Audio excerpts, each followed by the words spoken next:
Tears of the Kingdom is a game that gave me the same "you can do anything" vibes as Breath of the Wild, and it can be hard for a game to make you feel like you're playing it for the first time again. Who knew all you needed was one of those sticky hands from a Chuck E. Cheese prize counter? Never have I been given an ability that I wanted to experiment around with quicker than the Fuse ability.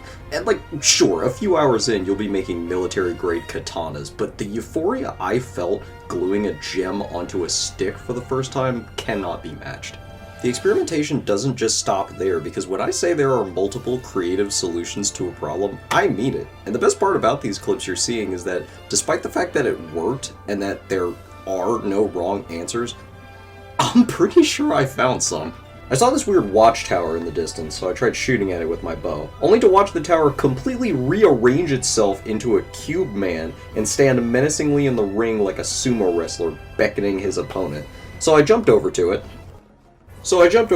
while gripping really, really hard, and Cube Man is one of the coolest and most creative enemies I've fought in any game. I felt like I had conquered a titan before I even left the starting area.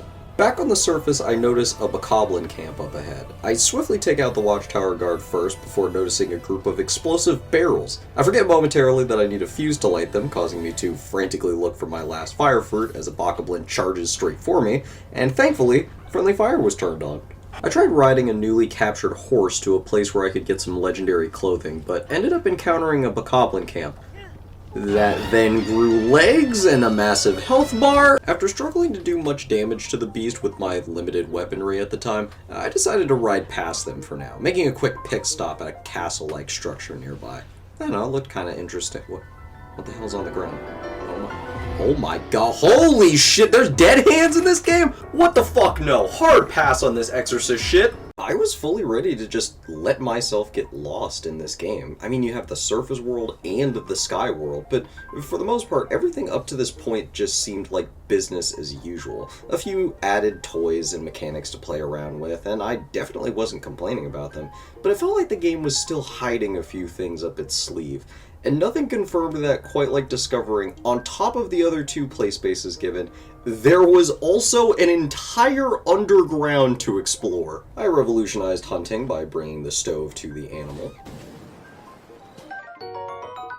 I also started getting a bit more comfortable with the rewind ability and began using it as an Uno reverse against these goddamn weeds. Then I started shifting my creative thought process over towards brutality, strapping a goddamn spike wall to my plane and kamikazing it into a nearby watchtower, which honestly ended kinda disappointingly, but it was still funny watching his little body go limp.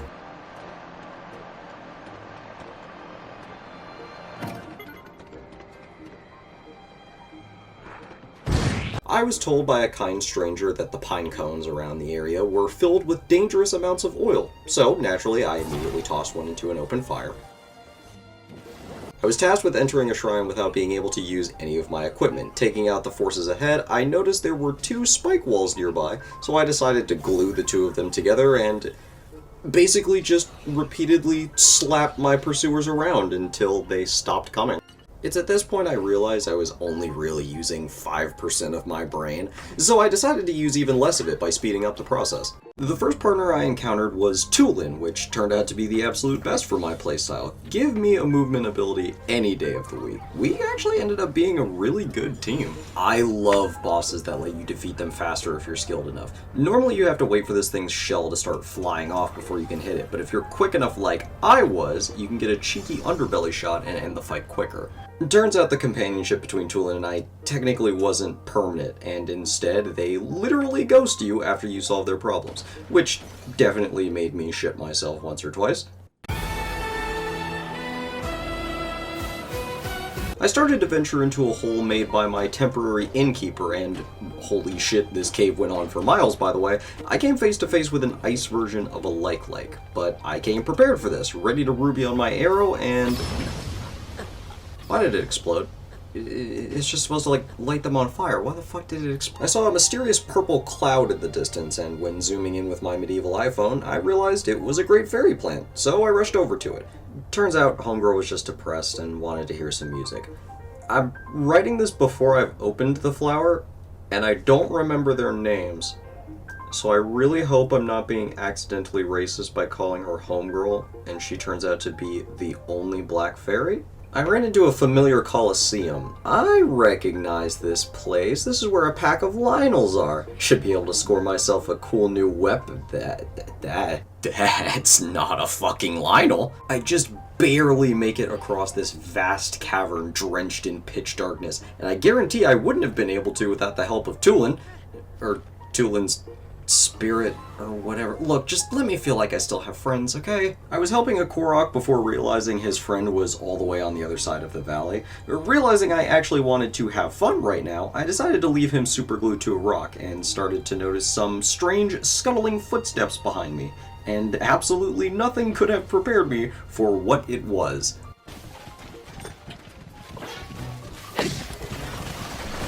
I defeated a giant skeleton with my diamond sword, which is strangely not a sentence said in Minecraft. Shortly after, I was asked to fish a bunch of toys out of the water, and luckily for me, I came prepared with the elements themselves.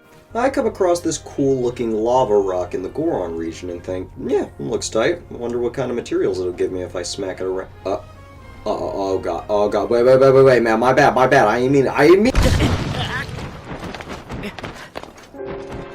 I found another fairy up the road and drove 2 musicians to her on a horseless carriage because I am a god and or a fairy myself. I found a bone horse deep in the depths, which seemed pretty appropriately themed. And it turns out that the cube bosses get even cooler. Like, goddamn guys, you should make a video game or something. I had to inform Sidon that while I appreciated his help, as I said in the previous section, I come prepared with the elements themselves. Do it.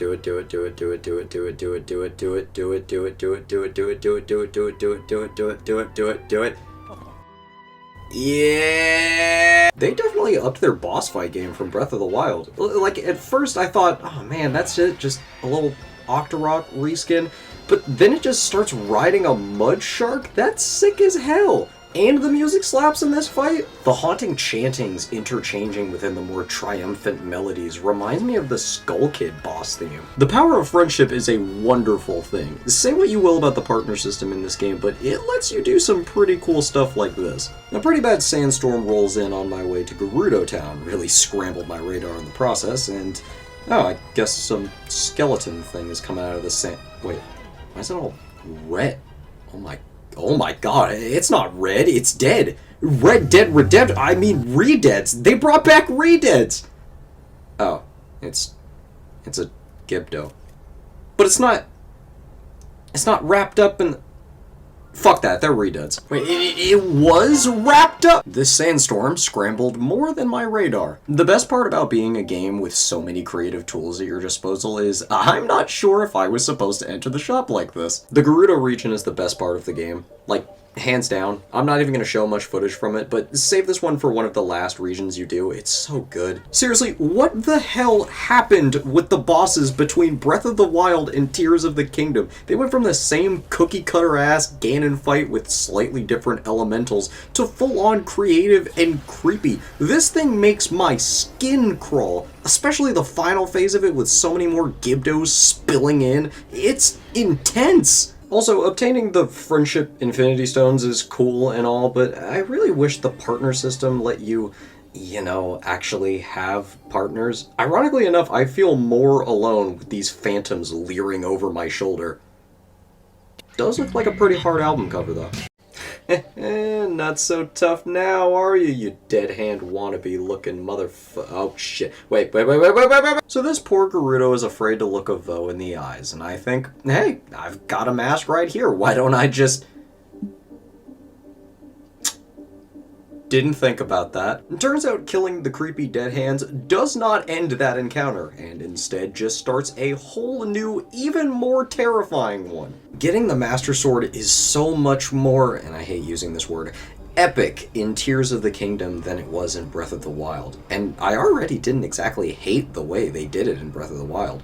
But come on, retrieving your sword from a dragon's forehead while soaring through the sky compared to just pulling it out of a stone. Also, I think the devs might have watched the same Joseph Anderson video a lot of us did, because this thing feels way more unique and special now. Maybe it's just because there isn't a damage number attached to it now mixed with the bombastic retrieval scene, but god damn, I love this thing.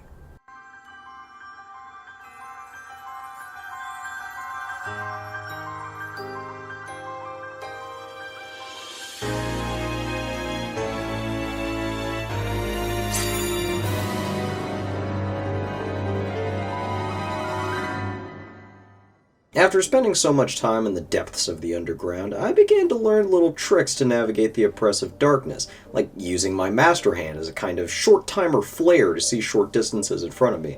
And this definitely wasn't because I needed to figure out how to navigate through the dark to find a tower, since I blew all of my bright blooms because I thought 45 was basically infinite. I decided to completely desecrate the lineage of previous Zelda games when I realized that the outfit sold for 600 goddamn rupees. Now, see, I know that the point of this shrine is to make your own cart to grind on, or whatever, but why would I do that when I can Sonic this shit? Aw, yeah. Remember that Gerudo woman that couldn't talk to me unless I was wearing something that covered up my face? Well, I managed to remedy that situation by wearing a mask of my own face. And despite the fact that there's still a whole other region I haven't covered yet, I think this video is going to draw to a close. I'll be real for a minute, working on this channel is both a blessing and a curse. I love making videos, I really do, but it's brought with it this mindset of always looking for an opportunity to make a video out of something. Sometimes I just need to play a game for the sake of enjoying it and not feel like I have to be documenting every little bit of it in order to make it entertaining for others. I will say this though, I'm greatly enjoying Tears of the Kingdom, in case I didn't make that blatantly obvious. Sometimes it does kind of just feel like a reskin of Breath of the Wild, but then there are times where it feels like the scope of the game expands so much further past my original perspective. What makes a game fun? A few answers might jump to your mind. You might like the freedom an open world gives you. You might like the captivating story that keeps you pushing to the end. Maybe it's just the simple things like smooth and engaging gameplay. What makes a game fun for me is when a game puts as little restrictions as possible on the player. This doesn't mean having a big open world that you can enter every house of, and it doesn't mean a game that lets you god mode your way through it. Rather, it's a game that lets the player feel like a kid in a box of toys. It's those moments you have where you think to yourself, can I do that? And you go through with it, and you can do it. And you get this euphoric rush, that feeling of gratification from a dumb idea coming to fruition. A moment like that can be the catalyst for further experimentation. What else can I get away with? What else will the game allow me to do? I got to experience that feeling over and over and over again while playing Tears of the Kingdom.